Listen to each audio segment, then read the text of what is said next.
My name is Don Eastvold. I've met a lot of you during this convention. I come from Unlimited Vacation Club, which is part of the Apple Leisure Group. And so we have been kind of given to us the opportunity to expand into the 52 resorts that Apple Leisure Group is promoting through AMResorts. And of course, we've had a lot of trials and tribulations as a result of that expansion. We're with 52 resorts in 6 different countries. We have ourselves 35 sales centers that are represented, and we'll be probably seeing a little over 125,000 clients this year. What kind of incited what this whole presentation is about really came from Paul Matimo and his Intuition software. For those developers that are not using it, I strongly recommend it. But what I started analyzing was not so much what marketing we can do as a result of the stats that we get, but actually how can we improve our service and our social media presence online, because what's happened in our industry is the fact that we continue to live in the past ways and we're reactive to clients rather than proactive. And so that's what I'm going to kind of present for you today. I just pressed the button.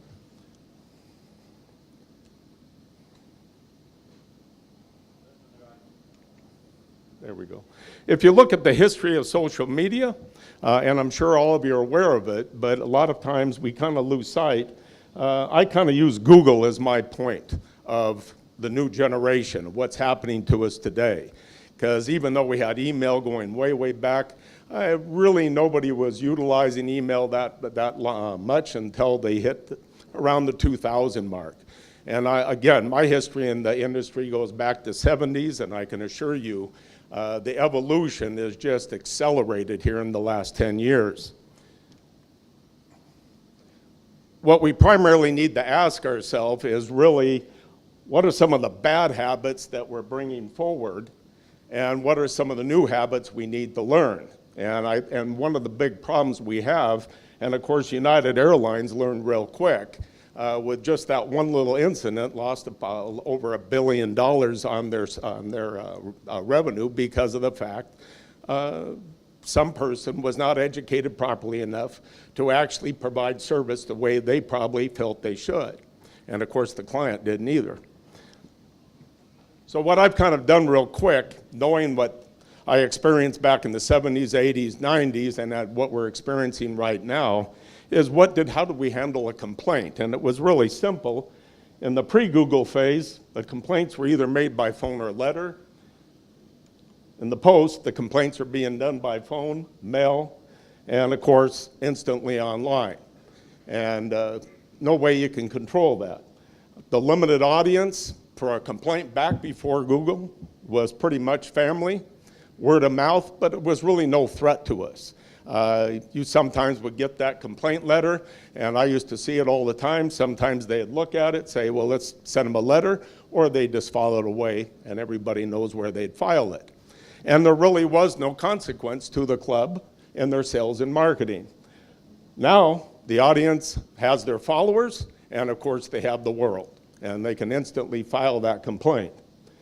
Now it comes down to, did people do surveys back then? You might find some that were sincerely trying to make their club better. They would actually go off and they would actually take surveys, but it was optional. And the response to the complaints were optional. And of course, the company actions were always very limited. As to today, customer surveys, if you're not doing a customer survey today, you probably won't be in business 5 years from now, because you're not going to be seeing what your clients are telling you. And then, of course, the response to the complaints is a necessity, and the action of those complaints is decisive and expeditious. It can't be one of these 30 or 60 days getting back. The secret shoppers were always optional. I remember the developer would always come up and say, hey, we're going to have a secret shopper this month. Everybody was kind of in a state of shock. They didn't know what to do. But at the same time, they dealt with it, and they just kept doing exactly what they're doing. And of course, the results of that secret shopper only got back to the company. What do you have today? Everybody's a secret shopper. I mean, no matter what you look, every client coming through the door, they have the power to even be much more powerful than that secret shopper of the past. So all these things that have transpired, and they're reaching the world with all this, I'm actually from marketing, and I watch all this new technology about marketing. And I'm not in any way criticizing it, but I do recommend you also look how you're responding on social media to protect your own identity of your company. In the end, you know, the complaint departments are no longer in existence, really. It's your social media is really what's happening. And the problem is, how are you going with the changes that are taking place? So when I look at unaccountable lost revenue, and again, I'm looking at it from the perspective of us. We're in Mexico, the Caribbean, Jamaica, etc. So the cycle of a client really starts when they make a reservation first. And what is everybody doing right now? They pull out their phones, they check the reviews, and they'll make a decision whether they're going to come to your resort or not. We're under the AMResorts, which is 6 brands. They do a great job, and yes, they're driving a lot of revenue. But I always question myself, how many people are not deciding to come to our resort because of the bad review they might see about the club?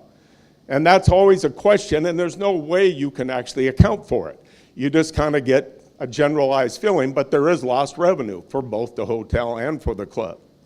And then, of course, the club invitation. You know, how many times, I'm sure Eric has experienced it in their resorts where a client has already done the review, and they know automatically by their ground tour operator, the concierge desk is the timeshare. And of course, they walk around that desk all the time. How many clients are doing that in our resorts? It's got to be in the millions. When I say millions of dollars of lost revenue. Because, again, we have not taken care of the social media aspect and the reviews that we're trying to do. We are changing that, and we're using the technology. Now you have also the client, and we do get a general idea. Client has accepted the invitation, but then they go back to their room and they start Googling, should have I done that? And of course they come down and some will cancel. Again, there's lost revenue. And then you have the membership sales effort. How many people, because of what they Googled, and they learned from other clients that have been into your sales presentation, that they make an absolute pact that they're not going to buy. And again, there's no way you can account for that. The only area that you can really actually account for are the ones that do cancel after they've gone home, they Google you, they check you out, and then of course they use that as their excuse, or they might create something else. But again, all these areas of opportunity are also lost revenue if you don't take charge of your own culture within your company for social media. And that's why when I emphasize that Paul and his software, I was given the task of taking on his software and trying to create how can we not only learn what our members want, but also how can we transform the culture within our own organization to actually respond to these problems and also start generating the positive aspects of what you can do on social media. We're all doing it for marketing, but we're really not doing it within our own clubs from the standpoint of generating extra positive posts from our sales, from the sales we make that day, from the members that are visiting the resorts. So again, you could pretty much, you know, put your head in the sand, because I've been in this industry. I can assure you, 5 years from today, I'll probably be able to pick up my phone and say, should I attend this presentation? And Siri's going to say, no, stay away from it. It might be a little exaggerated, but that is what's happening in our industry today. We're not listening to what the people are saying, and we're not changing the culture. So what I've kind of put together is for our own internal use. What I'm basically trying to do is change the culture within our own corporation.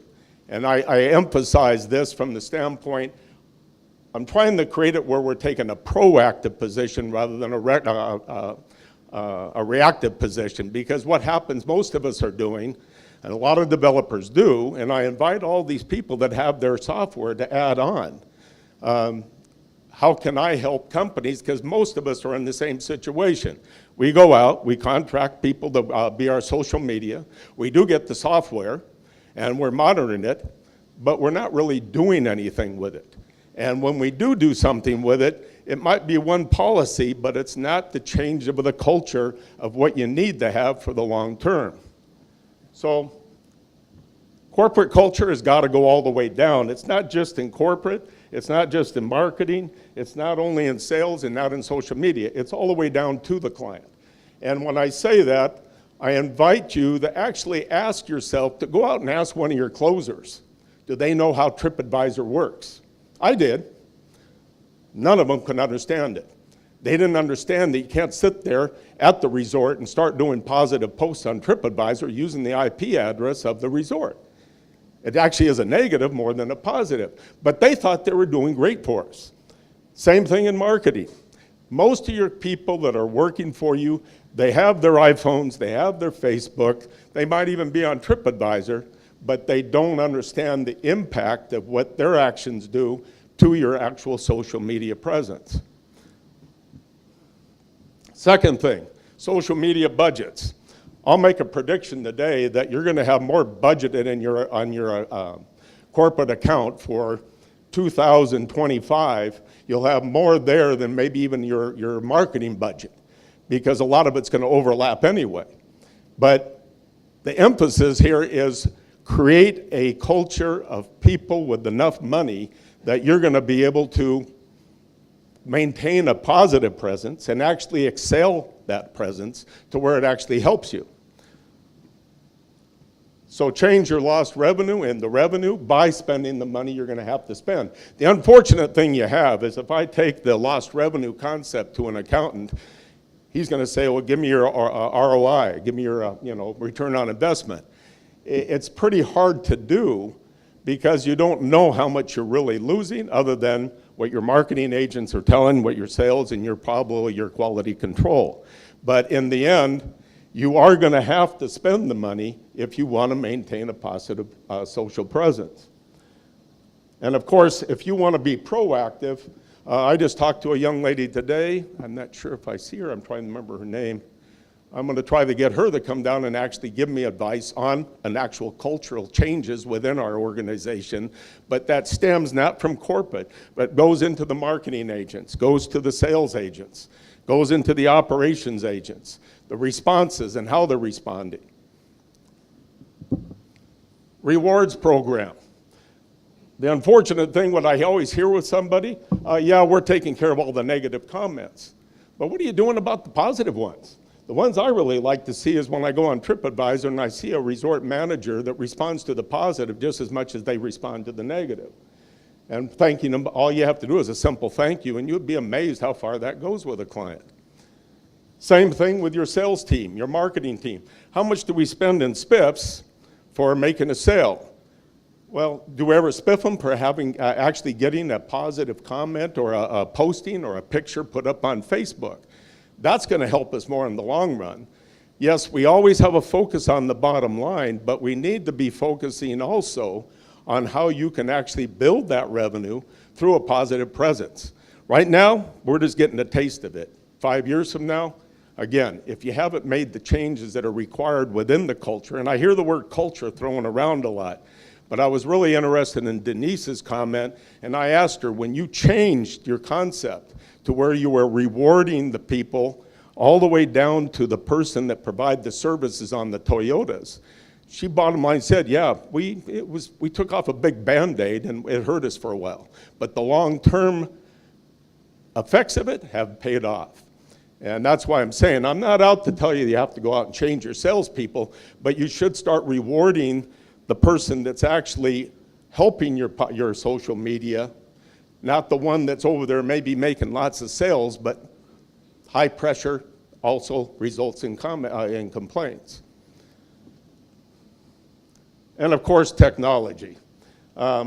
Without grabbing the data, you're not going to be able to go any place with it. And of course, through intuition, you have 3 pieces of software, and all of them are vital. Number one, yes, you want to see how you're doing out in the industry. You want to know what is your presence, comparable, etc. But if you don't take a no tolerance position, you're always going to have the person say, well, you guys had 120,000 people come through your doors. You get a few complaints, no big deal. Well, it is though, because just one of those postings could do major damage that's going to lose you millions of dollars in sales. By the very people at each phase, they're checking you out. So all I'm urging to you is, whether it's the monitoring, the customer survey at the end, of course we do that for members. We also are taking the information that we gather from RCI, and we're overlapping it into, Paul's helping us overlap it, so we actually have created a score system for all of our member service teams.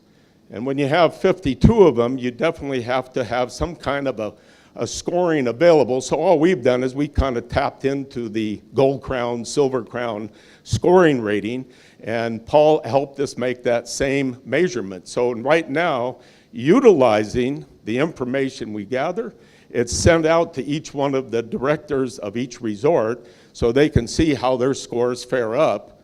And of course, we send out a monthly newsletter letting everybody know how they placed within the rest of the resorts. It's definitely helped because now they're able to identify the areas that they're missing. And of course, the comments, the way Paul set it up for us, every week, one manager gets the weekly report with comments so they can respond, or we respond promptly. And then of course, they also get a monthly to see how they're doing for the month as well as for the year. But we're tracking the results of RCI as well to make sure we maintain our RCI Gold Crown rating. So the software is utilized to improve not only the services, but all we're missing right now is that one link to be able to take advantage of this and try to create the positives. And of course, that's done by your local people that are receiving the clients, can take the videos, take the pictures, put them up on the internet or the Facebook page of the club or your club. But without getting that interaction, that culture established, the unfortunate thing, we'll be getting lots of clients and nothing's going to be shown on our social media pages. That's why I'm talking about the culture running all the way down to the marketing area. And of course, the last one is the customer survey at the sales presentation. There's no better information you can gather that when the person's gone through the presentation, they're walking out the door and they have a negative complaint against one of the closers or somebody within the organization, that with the help of intuition, you're able to see immediately, the manager is able to see that they gave a negative, and he's able to walk up and try to resolve the problem immediately. By that instant response, you really eliminate almost every complaint that could possibly eventually get to the web. And it's so important because that's what people are expecting nowadays. They're expecting instant responses. They're not waiting for you to have that response or that negative comment, and then they file it on TripAdvisor or they go to another social media site, and at the end, somebody 30 days later is trying to solve it. By that time, the damage was already done. And if you respond to them immediately, it's amazing how they don't grow in from a molehill into a mountain. Reputation management. Just a side recommendation. If you're not doing it internally already, you have your resorts, make sure you either create an outsourcing or you do it yourself, but where you actually are positioning your club and its name on the search engine optimization. There are companies that will do it for you. We are using one, but we're talking about bringing it in-house as well. This is probably the most crucial, is educating your people. The problem we have is you're sitting there with 52 resorts in 6 countries, 23 destinations, and how do you convey a message or train them? We're working with our human resources team that when they actually do their interviews, they also are looking at the aspect of what kind of a client it is or a person they're going to be. And of course, we want to make sure they're responsive to the needs of the company. Second thing, they are incorporating within our training platform the social media. What are our goals? What is the culture? What are we striving to do? Because without the education of your own people, you're going to end up with a United Airlines type of client that's going to go ballistic and go viral, and that's the last thing you need. And then probably the last one that I see is going to be probably the most difficult for a lot of companies. Nobody likes to give away things. They're fearful of it, especially when that giveaway could also end up on the internet where, hey, I did this and I got this, and of course now you got a plague of those kind of clients. But if you respond to a client immediately, the chances it'll ever go viral or go anyplace. But the only way you can do that is you delegate authority to your local management with the empowerment to actually give away a gift, establish gifts or something as compensation for their complaint. Unfortunately, what most companies are doing nowadays, they listen to the complaint and they say somebody will get back to them. And of course, in this social media, I mean, if you get a complaint or a comment on Twitter or any place, the response time, if you're past 15 minutes, they're upset. That's what people are expecting nowadays. So you need to do the same thing with your live people that are on site.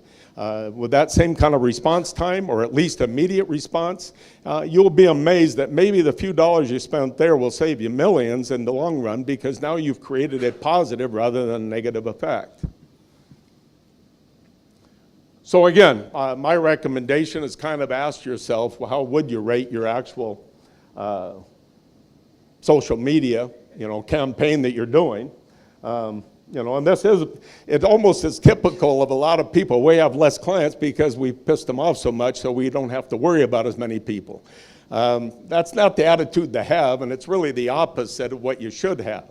But unfortunately, if we don't attack the situation in social media, and I do emphasize, one thing that will occur by us doing what we're talking about here, you will develop a happier guest, because you're more responsive. You're educating your marketing team to be more responsive. They'll comply 100% more with the clients that are coming in and following the culture that you establish. And that's what I emphasize everybody should be doing. Again, 5 years from now, hopefully we're meeting at the next GNEX, where's that going to be, Jim, 5 years from now? Seattle? Seattle. Okay. And we're going to a Seahawks Super Bowl. We'll have Russell Wilson be the guest speaker. That's right, exactly. Okay. I'm from Seattle too, by the way.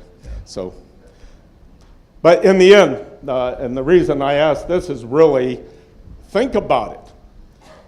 As a club, hotels, restaurants, other industries, yeah, we had one gentleman here that said he was on the TripAdvisor top 7 for a long time. One of these days, there will be club ratings on TripAdvisor probably. Right now they flow through the hotel. But just imagine if somebody was to Google you as a club, not the hotel, but as a club, and all they saw were favorable ratings of how great it was, how well they were treated, how they went through the sales process, didn't buy, and they still had a great time. Those are the kind of things that will indefinitely, your revenue will skyrocket. You won't lose the revenue when they're trying to decide what resort to go to. You won't lose the revenue when they're trying to decide whether they want to go to a presentation. You're not going to lose the revenue that you're probably incurring right now with somebody that says, I'm not going to buy anything. And you definitely won't lose the revenue when somebody buys and they go back home. So all that revenue, plus you're probably going to sell more because of the positive. And that really should be our goal in this industry. As I emphasize, there's a lot of technology out there. Talking with Everywhere, I'm not sure if they hear, but they have a great technology to be able to communicate directly with members, enhance the servicing for each one. Brand Tango just showed me some of the stuff they just did for a company. I guess I can't say their name, but they did a heck of a job where it's amazing how you're automatically connected in the sales presentation to the social media and availability of it. And of course, you have intuition that's providing this technology that will definitely enhance your ability to not only monitor it, but it gives you the data you need. And that's the big problem we're finding in our industry today. Yeah, we're gathering all this data, and then we go off and we do another marketing campaign and another marketing campaign, which is great, you have to. But if we don't start spending the money we need for our infrastructure to maintain that positive, you can spend all the money in the world for driving clients, but in the end, if you're losing all that revenue and it gets worse, you'll be out of business anyway. So I want to thank you today. I want to thank Paul and Sharon for the invite here. I rambled on a little too long, but at the same time, it's time to eat, so you can be happy about that. Thank you. All right, thank you, John.